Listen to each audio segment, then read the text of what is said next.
अस्सलाम वालेकुम वरहमतुल्लाहि वबरकातुहू। क्या हाल है आप सबके? अल्लाह ताला आप सबकी और मेरी दुनिया और आखिरत में पर्दा पोशी फरमाए और मौत की सख्ती में अल्लाह ताला हमारा मददगार हो। आमीन सुम आमीन। सबसे पहले हमारी होती है नज़ा की हालत। नज़ा की हालत हम पर जब तारी होती है तो हम कोशिश करेंगे कि मैयत के सामने हम कलमा शरीफ पढ़ना शुरू कर दें, दुरूद सॉरी कलमा शहादत या कलमा तैयबा, लेकिन उसको पढ़ने पर मजबूर ना करें। ठीक है, उनको सीधा लेटाएं। जो सांस निकलती है वो पैरों से शुरू होते हुए सीने में खर की आवाज़ के साथ सीने में आवाज़ निकलती है, फिर सीने से मुंह के ज़रिए खर की आवाज़ होते ही आंखों के ज़रिए रूह निकल जाती है।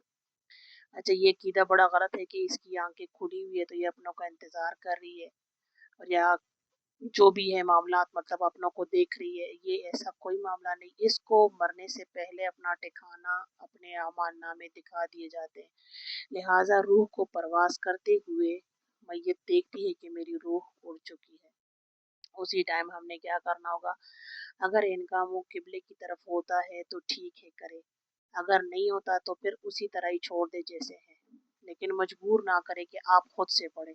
जो आस पास बैठे हुए हैं वो सारे जो है कलमा शहादत जोर से पढ़े। कोशिश करे कि उसी टाइम सरहाना उनके सर से हटा दे। ठीक है, सर से हटा दे ताकि थोड़ी सी उन पर आसानी हो। इस डमी के ज़रिए से हम आपको इंशाल्लाह स्टेप बाय स्टेप बताएंगे। आप लोगों ने परेशान नहीं होना। ये आप लोग के लिए थोड़ी टूटी फूटी कोशिश की है ताकि हम आप लोग को स्टेप बाय स्टेप सिखा सके और आप सीख सके। ठीक है, और जहाँ जहाँ जो जो गलतियाँ हम करते अक्सर मैयत को गुस्ल देते वक्त, तो वो भी हम आपको इंशाल्लाह स्टेप बाय स्टेप बताते जाएंगे। और ये भी हम बताएंगे कि क्या क्या गलतियाँ हमें नहीं करनी चाहिए और क्या हमें करना चाहिए मसनून तरीके से। ठीक है, अब हमारा जो है यहाँ पर जब रूह निकल गई, सांस निकल गया है इसका, कहते हैं मौत की सख्ती बहुत सख्त होती है। अगर आप मैयत को मजबूर करोगे तो खुदा न खास्ता उनके मुंह से कई गैर कलमा ना निकले। कहते हैं नबी करीम सल्लल्लाहु अलैहि वसल्लम की जब मौत का वक़्त था तो नबी सलाम के पास एक प्याला पड़ा हुआ था पानी का भरा हुआ, उसमें हाथ डिबोते अपने चेहरे मुबारक पर लगाते और फरमाते, ला इलाहा इल्लल्लाहु इन्नल मौत लसकरात।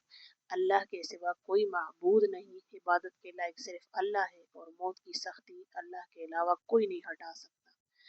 तो मतलब ये सख्ती इतनी है कि नबी अलैहिस्सलाम ने भी बर्दाश्त की, और नबी अलैहिस्सलाम ने फरमाया कि क्या मेरी उम्मत को भी ये सख्ती बर्दाश्त करनी पड़ेगी? जिब्राइल अमीन ने अर्ज़ किया, हाँ जी नबी अलैहिस्सलाम, बर्दाश्त करनी पड़ेगी। अल्लाह ताला मेरा और आप सबका जो है इस मौत की सख्तियों में मददगार हो। आमीन। तो यहाँ पर बात आती है कि मैयत ने अगर खुद से पढ़ा तो ठीक है, नहीं लेकिन आपकी आवाज़ उसकी समाहत में जा रही है, और जो आखिर तक हमारा साथ देता है वो होते हैं हमारे कान। अब यहाँ पर मैयत जो है उसकी रूह निकल चुकी है, उसकी आंखें बंद करने की कोशिश करें। मैं आपको डमी के ज़रिए बता रही हूँ। आप उनकी आंखें बंद करने की कोशिश करें। अगर खुली है, थोड़ी बहुत खुली रह गई है तो उस पर ज़्यादा जो है प्रेशर डालकर उनको बंद ना करें, जैसी है रहने दें। फिर उसके बाद आपने क्या करना है कि एक सफ़ेद पट्टी लेकर टोड़ी को बांधना है। ये इसलिए बांधना होता है कि इनका मुंह खुला ना रहे। ठीक है, तकलीफ गुजरती है। अब मसल आहिस्ता आहिस्ता जो है मसल्स जो है वो खुलना शुरू हो जाते हैं। तो इसी वजह से आपने क्या करना होगा कि जो टोड़ी है उसको सफ़ेद कपड़े से बांध दें, और आपने पैरों के अंगूठों को, मैं माजरत के साथ आपको डमी के ज़रिए थोड़ा सा बस समझाने की कोशिश कर रही हूँ। इतना ख़ास मुझे बनाना नहीं आ रहा था, लेकिन सिर्फ आप लोग के लिए मैंने मेहनत की है। ये देखें, पैरों के अंगूठों को भी बांध दे, इतने सख्त भी नहीं। ठीक है, अब आप इसको छुपा लें। अब आपने क्या करना है? रूह निकल चुकी है, परवास कर चुकी है। अब आपने करना ये है कि इनका जो पेट होता है ना मैयत का, वो हवा से भर जाता है। आपने क्या करना होगा कि पेट के ऊपर हल्का सा दबाव करें, प्रेशर डालें, हल्का सा, इतने जोर से भी नहीं। या अगर आपके पास चाबियों का गुच्छा है या बड़ा ताला है वो रख दे, हल्का सा दबाएं ताकि पेट से हवा निकले, या अगर कोई अंदर गंदगी वगैरह हो तो वो अंदर से निकले। फिर आप मैयत को गुस्ल नहीं देंगे उसी टाइम। अक्सर लोग 2 मरतबा गुस्ल देते हैं, 2 मरतबा ना दे। जाहिरी जो उसकी सफाई है, अगर नीचे से कुछ गंदगी वगैरह निकली है पेशाब पखाना निकला है तो उसी टाइम साफ कर दे। फिर उनको एक ही दफ़ा गुस्ल आपने देना है, ठीक है।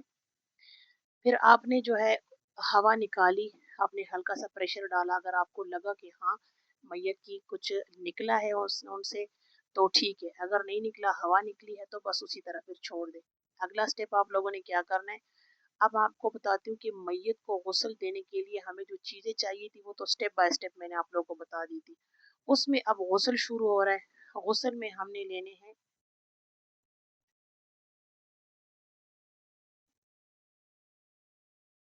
3 अदद पैड, ठीक है। हमें चाहिए होंगे 3 अदद पैड। मैं ऊपर रख के बल्कि बता देती हूँ, ये देखिए 3 अदद हमारे हो गए पैड। ये हम देंगे उनको इस्तिंजा के लिए। ये इस्तिंजा के लिए इस्तेमाल होंगे कम से कम 3, ज्यादा से ज्यादा 7, इससे ज्यादा नहीं, ठीक है। 3 अदद हमारे पैड हो गए, ठीक है। देख ले, चेक कर ले, 3 अदद हमारे पैड हो गए, ये देखें।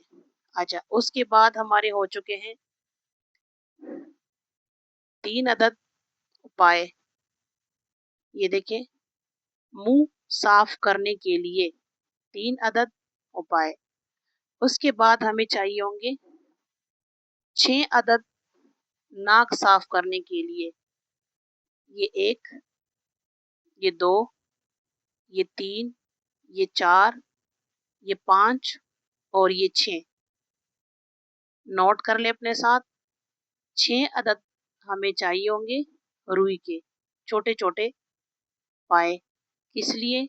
नाक साफ करने के लिए। 3 अदद हमें चाहिए होंगे मुंह साफ करने के लिए, और 3 से 7 अदद पेड़ हमें चाहिए होंगे इस्तिंजा के लिए, ठीक है। ये आपने नोट करना है। इंशाल्लाह अगले एपिसोड में हम इंशाल्लाह आपको गुस्ल के तरीके शुरू से बताएंगे। अब ये चीज़ें आपने सबने नोट कर ली है। अब कोशिश करेंगे अल्लाह के हुक्म से कि आगे जो है हम काम शुरू करें और साथ साथ गुस्ल आपको बताते जाएं। जज़ाकुमुल्लाह। अल्लाह ताला आप सबकी, मेरी और पूरी उम्मत मुस्लिमा की पर्दापोशी फरमाए। अल्लाह आप सबसे और मुझसे राज़ी हो।